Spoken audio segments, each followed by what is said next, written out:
जय श्री राम। जय श्री राम। जी, हम प्रारंभ करेंगे। आज हम एक गंभीर विषय पर हम आज फिर से श्रृंखला में चर्चा करना चाहेंगे। हमारे साथ जुड़े हैं इस श्रृंखला में आज जुड़े हैं हमारे साथ श्रीपद श्री सौरभ भारद्वाज जी, जो आरएसएस राष्ट्रीय स्वयंसेवक रह चुके हैं और अब वो हिंदू संवाद के साथ भी कार्य में जुड़ चुके हैं और काफी अच्छा कार्यशैली रही है उनकी। और हमारे साथ और जी जो गोरखपुर से है, वो भी हिंदू संवाद के बहुत ही अच्छे श्रेष्ठ कार्यकर्ता है। तो आज का हमारा जो विषय है, सनातन धर्म को लेके जो चुनौतियां है, जैसे कि हमने सनातन धर्म ने सबको अपनाया, सबको जगह दिया, जितने भी बाहर से धर्म विशेषतर इस्लाम है, तो सनातन धर्म के बाहर के जो 3 धर्म है, यहूदी धर्म है। अभी यहूदी धर्म का तो उतना वर्चस्व भारत में नहीं, लेकिन बाकी दोनों धर्मों का हमने उनको सर्व जैसे कि देवो अतिथि देवो भव की हमारी प्रणाली करके सबका स्वागत किया। कुछ लोग जबरदस्ती किया है, फिर भी हमने स्वागत किया उनको, हमारे साथ सम्मिलित किया समाज में, हमें उन्होंने समाज में दर्जा दिया। लेकिन उसके बावजूद भी समस्या आ रही है, असमानता आ रही है, उनका जोर बढ़ रहा, हिंदुओं की आवाज उठ रही है। हिंदू बहुमती में होने के बावजूद, सबसे अधिक टैक्स भरने के बावजूद भी उनकी मांगे सुनी नहीं जाती, उनकी बातें मानी नहीं जाती, उनके साथ पक्षपात हो रहा है। तो एक ये चीज थी कि हम सर्वधर्म संभव से हम लोग धर्म रक्षती की ओर आ चुके हैं, ऐसे मुकाम पर आ चुके हैं हम लोग। ऐसे एक कह सकते हैं कि इतिहास के एक ऐसे मुकाम पर आ चुके हैं जहाँ पे अब हिंदू खतरे में है। पहले वो लोग कहते थे कि ये धर्म खतरे में, ये धर्म खतरे में, अल्पसंख्यक, लेकिन अब हम ये कह सकते हैं कि हिंदू खतरे में है। तो आप किस प्रकार से इसको देखते हैं, आपके क्या विचार है इसके ऊपर? मैं पहले सौरभ जी को पूछना चाहूंगा। हाँ जी, हिंदुओं का जो है दुनिया में एक अलग ही पहचान है कि हम कभी भी किसी पे आज तक हमला नहीं किया भारत में। लेकिन फिर भी क्या है कि हिंदुओं को दबाया जा रहा है हर माध्यम से, चाहे वो एजुकेशन में हो या कोई टीवी सीरियल में हो या किसी इंटरनेशनल फोरम पे हो।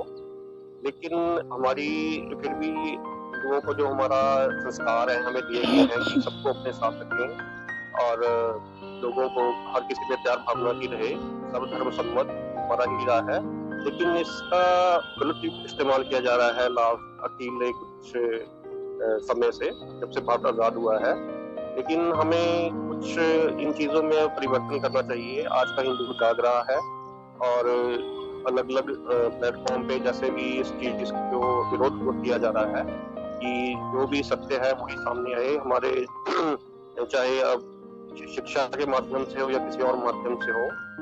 हमारे पूर्वज है या हमारे जो वीरों को कि आगे नहीं आना दिया जा रहा, लेकिन जो दूसरे धर्मों के जो हमलावर थे उनको ही हीरो बना के पेश किया जा रहा है। उनके नाम पे सड़कें बनाई जा रही हैं, शिक्षा के माध्यम में उनको आगे किया जा रहा है। तो हमें इस चीज पे कुछ सोचना चाहिए। लेकिन फिर भी आज का हिंदू इकट्ठा हो रहा है, हम हिंदू समाज से इस चीज पे इकट्ठे हुए हैं कि हम इस चीज को आगे लेके चलें। और इस चीज का आगे है कि आने वाली हमारी जो पीढ़ियां हैं उनको सत्य का पता चले, जिससे कि हमारा धर्म और ये सदियों तक रह सके। और इसके ऊपर महेश्वरी त्रिपाठी जी, आपका क्या अनुमान है, आपके क्या विचार है? देखिए, हिंदू पीड़ित रहा है, इसमें कोई दो राय नहीं है। और इसमें सबसे बड़ी भूमिका उसको पीड़ित करने में, उसको थपकी देकर सुलाने में जो है, ये जो सेकुलर नाम का प्राणी है, हिंदू समुदाय से ही वो आता है। और रोटी के लिए उसने जो है एक समझौता कर रखा है कि उसे अच्छी रोटी मिलती रहे, अच्छा पैसा मिले, तो वो कुछ भी करने को तत्पर है। चूँकि आज़ादी के शुरुआत से ही देश की बागडोर ऐसे नेतृत्व के हाथों में चली गई कि उसके अंदर सेकुलरिज्म का कीड़ा कुछ अधिक ही कुलबुलाता रहा। और उसका परिणाम रहा कि इस 70-72 सालों में जो है हिंदू को ऐसे थपकी देकर सुलाया गया कि जब वो 70 साल बाद उसकी नींद खुली तो आज पता चल रहा है कि उसी दल के लोग, उसी समूह को लोग, एक समूह विशेष के लोग अब हिंदू आतंकवाद की थ्योरी गढ़ रहे हैं।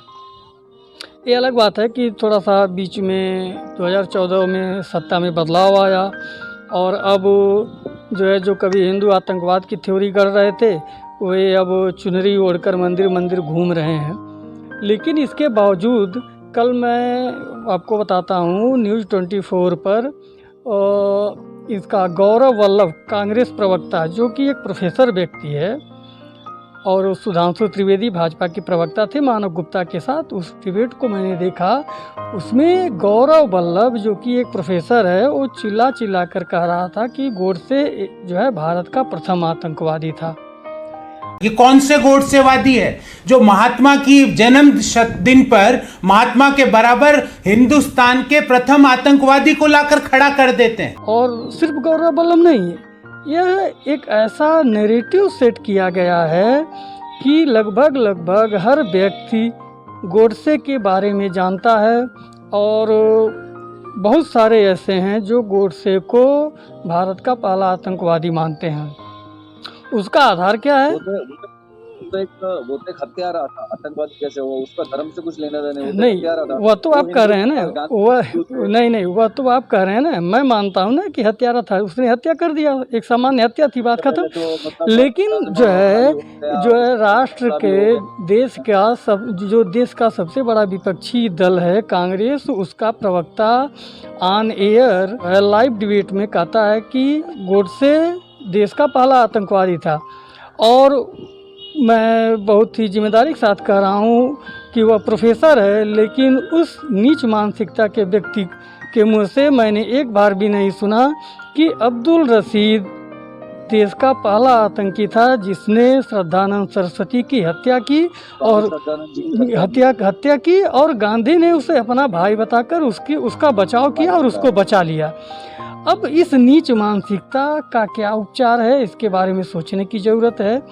हिंदू समुदाय को निश्चित रूप से बहुत गंभीरता से गहन अध्ययन करने की ज़रूरत है कि आखिर वह कौन सा नैरेटिव है कि गोडसे के बारे में तो सभी चर्चा करते हैं, लेकिन श्रद्धानंद सरस्वती के बारे में कोई नहीं जानता, और कोई नहीं जानता कि देश का पहला जो इस्लामिक आतंकी था वो रशीद था, जबकि गोडसे कोई आपराधिक प्रवृत्ति का व्यक्ति नहीं था। गोडसे ने जो है गोडसे असंतुष्ट था, उसने गांधी की हत्या की और उसे उसके अनुरूप जो है सजा भी मिली, जो भी मिलना चाहिए था कानून के अनुरूप सजा मिली। जबकि ये कहने का ये बात मेरी समझ में आ गई है जी। ये में नौखाली में देख चुके हैं अली भाई जिन्होंने ये पाकिस्तान का समर्थन किया। जिन्ना से पहले भी कई लोग थे जो इस षड्यंत्र की ओर जा चुके थे, कुछ कर चुके थे, तो ये सब हम समझ सकते हैं। मैं सब भी आगे चल के मैं इसमें प्रश्न करना चाहता हूँ कि अब खतरा तो ये है, अब इस परिस्थिति तक हम पहुंच चुके हैं। अब एक धर्म अभी पे है और बाकी एक दो फ्रंट फुट पे है। नैरेटिव तो खैर ये सरकार भी तय करती है, मीडिया भी तय करती है।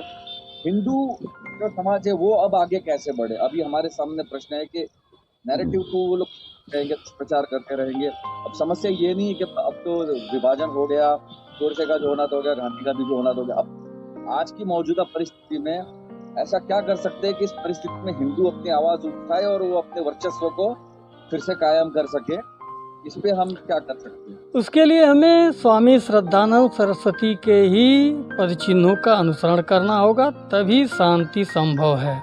मेरा बहुत स्पष्ट रूप से मानना है जी।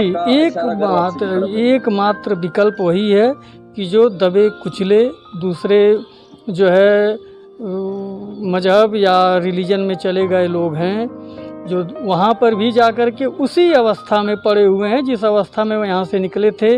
आपको जानकर हैरानी होगी कि चन्नी जो है, कुछ लोग कह रहे हैं कि क्रिप्टो क्रिश्चियन है, यानी कि ईसाईयत स्वीकार कर चुका है, लेकिन आज भी वो दलित बना हुआ है। और यही समस्या इस्लाम में भी बहुत सारी समुदायों में है। तो ऐसे लोगों, ऐसे दबे कुचले लोगों की घर वापसी होनी चाहिए, और इसका निराकरण एकमात्र ऐसे ही किया जा सकता है, नहीं तो यह अशांति सदा सर्वदा के लिए बनी रहेगी। और कोई लाख कोशिश कर ले, वो ये इस अशांति को खत्म नहीं कर सकता हूँ। अगर कोई दावा करता है तो जान लीजिए कि वो बल से दूध निकालने का प्रयास कर रहा है। सबको समझ गया, घर वापसी विकल्प है, हमें उनको अपने ही पुराने धर्म को छोड़ चुके हैं, उसे परिचित करा, क्योंकि ये सिर्फ जी, दो जी। धर्म की नहीं है। जी अब एक बौद्ध धर्म में भी एक जहर घोला जा रहा है, दलितों में जहर घोला जा रहा है, उनको कहा जाता है कि गीता नहीं होनी चाहिए, ये होना चाहिए, सीता नहीं होनी चाहिए, आप झांसी की रानी बनो। अब सीता मैया थी तभी तो असुर शक्ति जो थी, जो बुराई की शक्ति थी, उसका खात्मा तो सीता जी के द्वारा ही हुआ था ना, वो भी तो एक लड़ाई थी। ये सब समझने को नहीं। गीता में अच्छी तरह से जीवन जीने की प्रेरणा दे, लेकिन फिर भी कहते हैं गीता का सार मत करो, आप किसी स्कूल का ये पढ़ो, वो तो कुछ भी पढ़ा सकते हैं, मतलब ये सब कुछ नहीं, प्रचार हो रहा है उसके क्या? लिए मैं बता दूं आपने आपको। मुझे देखिए कितना एक्चुअली गलत क्या है, बताया? मैं बता दूं आपको। कुछ लोग राजनीतिक स्वार्थों के कारण एक विशेष प्रकार का जो है नैरेटिव फैलाते हैं। मुझे आज जानकर हैरत हुई, आज मैं फेसबुक पर देख रहा था, उस पर एक व्यक्ति ने कमेंट किया किसी अकाउंट से, जो है गोडसे के बारे में जो समर्थन में कुछ लिखा हुआ था। तो एक मनोज कुमार नाम के व्यक्ति ने कमेंट किया कि गोडसे ने खतना क्यों करवाया था। तो मैं वहाँ गया, मैंने पूछा भाई कि तो मैंने पूछा कि भाई सुनिए, तो मैंने मैं अक्सर की हैंडल पे देखता हूँ कि वो गांधी जी क्या के मोदी जी नमन करते हैं तो कहते हैं कि गांधी जी के हत्यारे आज उनके सामने नमन कर रहे हैं। उनका कहना है कि मोदी जी ने ही हत्या कर दी थी। नहीं हुई तो छंद भी नहीं की थी, तो उन्होंने हत्या कर दी। तो जो है देखिए नैरेटिव कैसे सेट होता है मैं बता रहा हूँ। तो मैंने, सुनिए सर, मैंने मनोज से पूछा जो है कमेंट के माध्यम से, मैंने कहा भाई गोडसे का खतना तुम करने गए थे या जिसने तुम्हें बताया वो करने गया था, आखिर तुम्हें कैसे पता चला? तो उसने एक लिंक दिया जाकिर नाइक से रिलेटेड एक व्यक्ति का, और उस लिंक में इस वीडियो में मैं उसे दिखाऊंगा भी लिंक को। तो उस लिंक से यह जो है पता चला कि उसमें यह बातें लिखी हुई थी, और वह मनोज कुमार नाम का व्यक्ति उस चीज़ को फॉलो कर रहा था। उसने यह आवश्यक नहीं समझा कि इसका वास्तविक सोर्स क्या है, इसमें कितनी सत्यता है।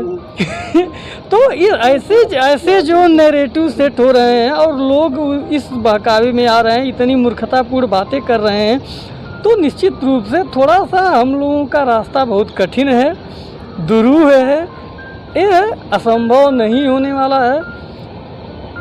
सौरभ जी, एक तब ये दूसरे धर्म की जो हम चर्चा कर रहे हो वो एक मापदंड पे ही चलते हैं कि हमारी धार्मिक किताब में लिखा है वही सर्वोपरि है, हमारी धार्मिक किताब ये कहती है, हमारी धार्मिक किताब वो कहती है, तो हमारे जो मसीहा है वही सही है या हमारे इष्ट देव है वही सही है, ये और कोई मतलब उनका ये कहने का ये अर्थ है कि और कोई देवता है ही नहीं, संभव ही नहीं है। उनके जो देवता है वही एक लौते देवता है, सच्चे देवता है, बाकी सारे देवता झूठे हैं।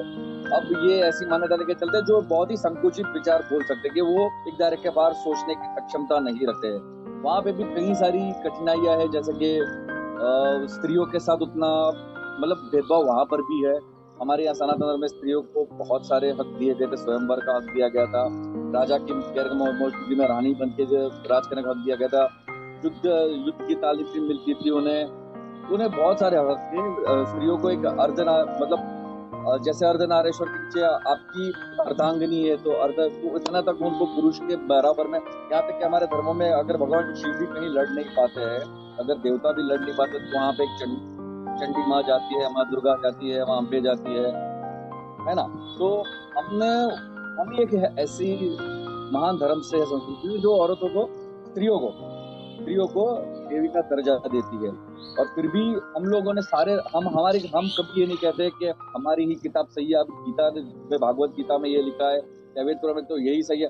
हमें एक छूट दी गई है कि हम उसका ये अनुकरण करें या ना करें, हम उसका प्रश्न भी उठाए। अगर हमें लगता है ये प्रश्न का हमें उत्तर नहीं मिला तो कहीं और से भी उस उत्तर को ढूंढे और हम उसको अपने प्रयोग में, हमें इतनी छूट दी गई, लेकिन उसके बावजूद हमें असहिष्णु कहा जाता है। हम किसी के सामने आक्रमण नहीं करते, हम किसी के विचारों का दमन नहीं करते, वो अपने विचार थोपते फिर भी हमें असहिष्णु कहा जा रहा है, और हमारे धर्म को बदनाम करके ये जबरन अभी ये पैसे देके या ऐसे वैसे करके ये अभी धर्मांतरण का ये बहुत बड़ा मसला खड़ा हो रहा है। तो आप क्या कहेंगे इस समस्या का हल कैसे निकाला जाए? हिंदू समाज क्या कर सकता है इसके लिए? देखिए जी, सब धर्म का अपना अपना चलो है, मैं किसी के धर्म पे कुछ ज्यादा टिप्पणी तो नहीं करना चाहता, लेकिन ये है कि जो एक बेसिक राइट है, फंडामेंटल राइट्स है, वो किसी के हनन नहीं होने चाहिए मेरे हिसाब से। चाहे वो जैसे कि जैसे अभी ट्रिपल तलाक के ऊपर किया है सरकार ने, या जो एक यूनिफॉर्म सिविल कोड कहा है, तो मेरे हिसाब से ये जो टाइम के हिसाब से ना इंसान को चेंज होना पड़ता है। लेकिन ये हमारे कुछ धर्म के लोग अभी भी वही चीजें फॉलो कर रहे हैं, जो शायद नई जनरेशन के लिए ठीक नहीं है। तो उन्हें पूरी प्रॉपर राइट्स दिए जाने चाहिए, हिंदू चाहे वो किसी भी धर्म से हो, चाहे उनको जो बेसिक राइट है कि उनको इज्जत मिलनी चाहिए प्रॉपर्ली। जैसे हमारे यहाँ पे बच्चे हैं, स्कूल भी जाते हैं, कॉलेज जाते हैं, जॉब करते हैं, तो कुछ धर्मों के लोग अभी भी उनको अलाउ नहीं करते अपनी लेडीज को बाहर निकलने के लिए, भूखा वाला कल्चर है। तो शायद मेरे हिसाब से उनको समय के अनुसार कुछ चेंज होना चाहिए, जिससे कि सबको एक समानता से वो जग में अपनी इस संसार में अपनी एक जगह बना सके। तो फिर हिंदू समाज इसमें क्या कर सकता है? इसका सोल्यूशन कैसे, इसका हम खोल कैसे निकालते हैं इसका? जी, हम तो ये है कि हिंदू संवाद के थ्रू हम जैसे है कि लोगों में एक जागरूकता पैदा करना चाहते हैं कि सभी लोगों को उनका राइट मिले, ठीक है। और जो हमारे हिंदू समाज में तो ऐसा शायद कुछ नहीं है कि चाहे वो जो भी कोई भी जगह हो, सबको समानता दी जा रही है। लेकिन हम इसके थ्रू हम ये है कि लोगों को, जो दबे हुए लोग हैं, हम उनके लिए कुछ करना चाहते हैं कि जैसे कुछ, चाहे वो किसी भी धर्म से हो, कि उनको समानता का मिले, और जो हिंदुस्तान का रहने वाला इंसान है वो उसकी एक अलग पहचान हो। बाकी जैसे और देशों में हो, जैसे अभी अफगानिस्तान में चल रहा है, अभी लड़कियों को घरों से नहीं निकलने दिया जा रहा, कॉलेजों में नहीं जाने दिया जा रहा, उनको बुर्के वाली कुछ उनको एक दिक्कत दी गई है कि बस यही आपने करना है, इसके अलावा आप घर से बाहर। उस पर चर्चा नहीं करेगी। घूम फिर के एक दो गाँव में कुछ हो रहा है तो कहाँ पंचायत पे आके रुकेगी होगा। हाँ जी, हाँ जी। लेकिन वो है कि हम ये है कि इसके हिंदू संवाद के थ्रू हम एक ऐसा एक नैरेटिव है जो उसको हम हैंडल कर सकते हैं। अगर हम आगे बढ़े, हम और लोगों को इस चीज के माध्यम से हम उनका जो सोच है उसको बदल सकते हैं। यही हमारी सबसे बड़ी इस चीज में योगदान हो सकता है। अब इन लोगों ने नए नए डेफिनेशंस ला रहे, डिक्शनरी में से नई नई परिभाषा ला रहे हैं, ब्राह्मणवाद, मनुवाद या पेट्रियार्की। और मैं पूछता हूँ कि दूसरे धर्मों में जब स्त्री का विवाह होता है तो क्या पति का अपना जो उसके घर नहीं जाती, क्या पति को घर जमाई बनाती है? क्या वहां पर भी वो ईसाइयों में जैसे कि गिविंग अवे द ब्राइड, पिता अपनी पुत्री का कन्यादान नहीं कर, क्या वो शायद समझता नहीं है कि ये कुछ ब्राह्मणवाद पे ही दोष दे रहे हैं और ये पेट्रियार्की के नाम पे हिंदुओं पे ही आक्रमण किए जा रहे हैं, और वहां पे लोग टिप्पणी नहीं करते। जैसे कि हमारे यहाँ तो हिंदुओं को मंदिर में आने की छूट है, अभी पूजा करने की भी छूट है, कुछ जगह पे उनके धार्मिक स्थलों में स्त्रियों की पाबंदी होती है, कहीं पे तो मिलते भी नहीं है। तो फिर भी ये सारा ठेकरा सनातन धर्मियों के सर पे क्यों फोड़ा जा रहा है कि आप लोग इशू में, आप लोग स्त्री का मान नहीं रखते, आप लोग पेट्रियार्की फैलाते, आप लोग ये कर रहे हो, आप लोग वो कर रहे हो। अब जैसे कि जातिवाद की बात करें तो इस्लामी धर्म में भी जातिवाद है, आपको पता होगा कि नहीं पता होगा। एक ऊंचे लेवल की सोसाइटी होती है जिसको अशरफ बिजनेस क्लास होता है, रूलिंग क्लास होता है, शासक राज। एक अल्जाफ है मिडिल में, एक अर्जल भी है जो लोअर स्ट्राटा का सोसाइटी के निचले हिस्से में माना जाता है। तो ये तो अरबी देशों से दुष्प्रथा आई हुई है भारत के साथ। तो ये कहाँ तक कहना योग्य है कि इसके लिए सिर्फ ब्राह्मण या हिंदू ही जवाब जिम्मेदार है, इसके लिए सनातन मनु जिम्मेदार है, जबकि मनु कभी भी जन्म की बात तो करता ही नहीं है। इसका सबसे बड़ा जी जो रीजन है वो मेरे हिसाब से है कि हिंदुओं में एकता नहीं है। तो और दूसरा है कि हिंदुओं को हमेशा तोड़ने की कोशिश की जाती है कि दलित अलग है, पंडित अलग है, क्षत्रिय अलग है, जब तक और इनको अलग और इनको तोड़ दिया जाता है पॉलिटिकल पार्टी को। पिछले 70 साल से यही तोड़ दिया गया है कि ये सब जितने हिंदू है इनको 5 चीजों में डिवाइड कर दो, 10 में डिवाइड कर दो और खुद राज करो।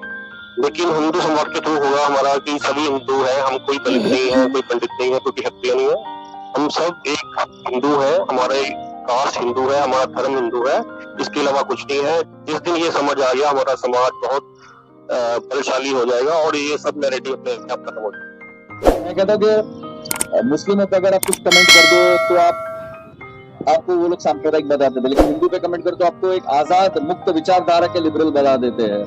अब शक्कर और तो चाशनी से अलग तो नहीं कर सकते, एक ही बात है, लेकिन फिर भी इसमें ये मापदंड, इसमें ये मापदंड। तो इस पे आप क्या कहना चाहेंगे? हिंदुओं को क्या कहना चाहेंगे इसके ऊपर? तो चुपचाप ये बर्दाश्त कर लेते हैं ये? नहीं, देखिए उसके लिए मैं सीधे धर्मगुरुओं को जिम्मेदार मानता हूँ। जो हमारे हिंदू धर्म के अगुआ जिनको कहा जा सकता है, चाहे वो शंकराचार्य हो, चाहे वो 13 अखाड़े हों, अखाड़ा परिषद हो, या हजारों लाखों मठाधीश जो हैं, जो हिंदू धर्म के ठेकेदार भी बनते हैं और वो हैं भी ठेकेदार, इसमें कोई दो राय नहीं है। इसके लिए मैं उन्हें स्पष्ट रूप से जिम्मेदार मानता हूं, क्योंकि जिस तरह से अगर आप किसी जो है इस्लामिक बात पर अगर कोई कमेंट कर देते हैं तो मौलवी मौलाना ये सब आ जाते हैं, काजी वगैरह आ जाते हैं विरोध करने के लिए, फतवा जारी करने के लिए, तो भाई ये उनकी जिम्मेदारी है। लेकिन यह लोग जो समुदाय के लिए एक बोझ बन चुके हैं, यह किसी काम के नहीं है। मुझे लगता है इसमें से मुश्किल से 1 से 2% लोग आज समुदाय के लिए या हिंदू धर्म के उत्थान में जुड़े हुए हैं, बाकी इनका स्वयं का उत्थान ही इनका अंतिम लक्ष्य है। मुझे बहुत स्पष्ट रूप से लगता है। और आज जिस कमी के बारे में आप बात कर रहे हैं, वह कमी इन्हीं लोगों की देन है कि इनकी वजह से कोई टिप्पणी करके चला जाता है, कोई हमारी आस्था को ठेस पहुंचा कर चला जाता है और फिर उसका कुछ नहीं होता है। ये साधु संत महात्मा जो है अपने मठों में बैठ करके जो है मलाई खाते रहते हैं।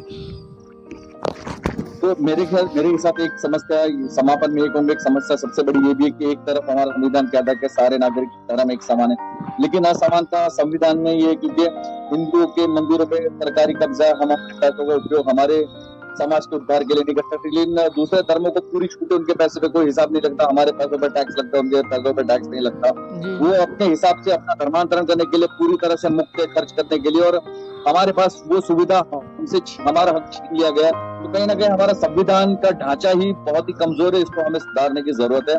तभी हम हिंदू मूल्य को, हमारी विचारधारा को जो बहुत ही मुक्त है, जो बहुत ही मॉडर्न है आज की तारीख में सबसे, उसको हम आगे बढ़ा पाएंगे और लोग हिंदू समाज को एकत्रित करके उनका वो हक, उनका वो आत्मसम्मान शायद हम वापस दिला पाएंगे जी। तो मैं आपका धन्यवाद करना चाहूंगा इसी के साथ जी, और मैं आशा करता हूँ कि सरकार भी इस बात पे ध्यान दे और हमें हमारी लड़ाई लड़ने के लिए हमारे हाथ खोल दे, हमारे धर्म को बचाने के लिए हमें जो करना है, हमारे समाज के कल्याण के लिए हमें करने की छूट दे, यही मैं आशा रखता हूँ। जय श्री राम। जय श्री राम। जय श्री राम। जय श्री राम।